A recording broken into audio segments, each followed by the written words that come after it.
Hi, I'm Rich Edwards, the lead designer on Evil Genius 2 World Domination. And I'm Ash Tregay, the producer of Evil Genius 2. Evil Genius 2 is a satirical spy-fi lair building game where you take on the role of a criminal mastermind.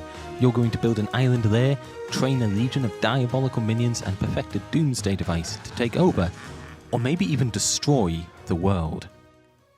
Today, we're here to show you some gameplay from the tutorial, giving us a good excuse to talk through a few of the core systems of the game that you'll be getting very familiar with on your road to world domination.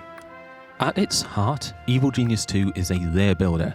We give you an exotic island, we give you a horde of probably loyal and definitely disposable minions, but it's up to you to build the evil lair of your dreams. We've also given you a powerful set of construction tools to achieve this, ensuring that everyone can make something cool, but those of you who really want to flex your inner genius can make something that even the most determined do-gooder will struggle to survive. At this point in the tutorial, we're laying down orders for a brand new barracks. This will increase the size of our minion workforce and, I suppose, allow a few more of them to get some sleep. As you can see here, we don't limit you to simple rectangles. In this instance, we've chosen to give our minions a semblance of privacy by leaving the walls intact, but any room in Evil Genius 2 can be connected to any other room in any fashion. If you're feeling especially brave, you could try building a lair with no internal walls at all, but we wouldn't recommend that unless you want to present your enemies with incriminating evidence as soon as they walk in through the entrance. Now, as you can see, we have other construction orders in place and our minions are working hard to carry out our wishes, constructing more generators in our power room. This is important because if we run out of power, we're essentially defenseless. None of our traps, cameras or doors will function, and that leaves us wide open to attack. The name of the game is World Domination, so as cozy as our fledgling lair is, we will have to actually send our simple minions out into the world at some point, if we're ever going to take it for ourselves. Control rooms, like the one we're building here, form the hub of your criminal empire as you extend your reach across the world stage. These radio repeaters will provide us with broadcast strength. The more broadcast strength we have, the more criminal networks we can support, and the higher the level of any one criminal network, the greater the broadcast strength required to maintain it. And this is the world stage where you run your global operations. At the start of Evil Genius 2, the world is watched over by 5 forces of justice. Each of these organizations has a range of dangerous agents to deploy against you, not least of which are their relentless super agents. Together they make the world a good and righteous place, and we just can't have that. So let's establish a criminal network. First we'll select a region, then dispatch a small force of minions to scout it for various opportunities. Minions leave our lair via the helipad, and once they've constructed a permanent presence in the world, those minions will get up to all sorts of petty crimes. This sends a small trickle of gold back to the lair, and soon we'll be able to send additional minions to complete a variety of evil schemes. Evil Genius 2 is a narrative-driven campaign game, with a very definite beginning and end point.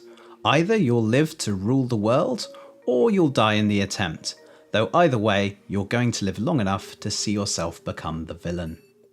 On your journey through each of our 4 campaigns, you'll encounter a cast of larger-than-life characters, from the super agents we mentioned earlier, to opposing crime lords, all the way down to the lowly minion we just saw, who we're about to send to commit a crime. Back on the world stage, we can see that there's a scheme available to us. Schemes represent opportunities within reach of our criminal networks, and they can range from the simplest bank robbery, like this one that will only take a few simple workers, to far more demanding heists, which offer greater rewards. No matter how complex though, you are the genius and your focus is the lair. Your criminal networks are more than capable of handling the minutiae of a scheme once you've dispatched the correct minions to carry it out. Be careful though, because the more active your global operations, the more attention you'll get from the forces of justice.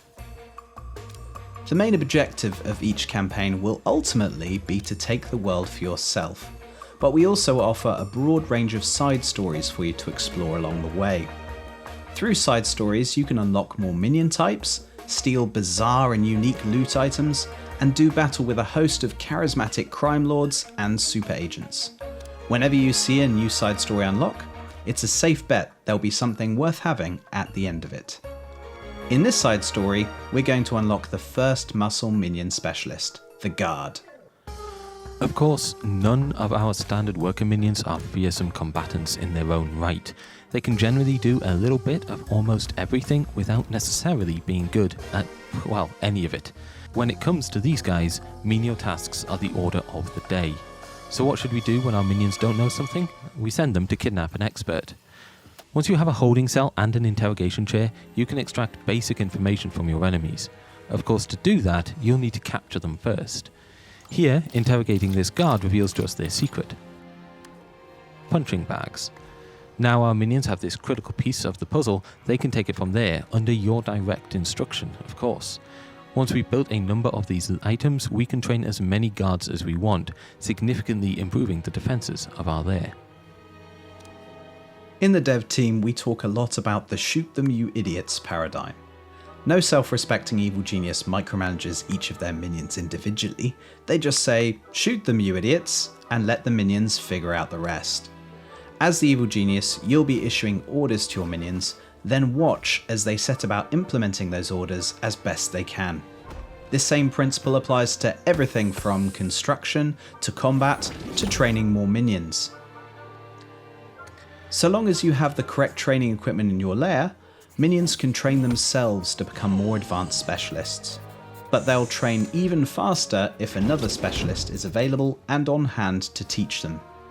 Kidnapping that guard has caused the forces of justice to take at least a passing interest in our lair, and their first agent has just arrived, an investigator.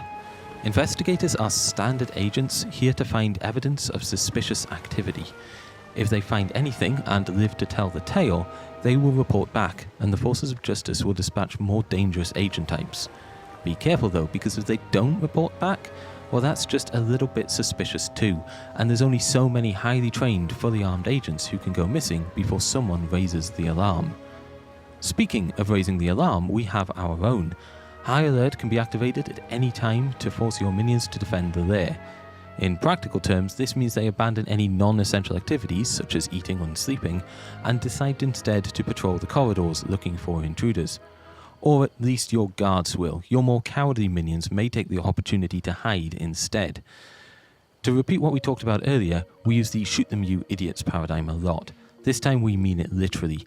If we want our minions to take care of this agent, we're going to need to issue a direct order.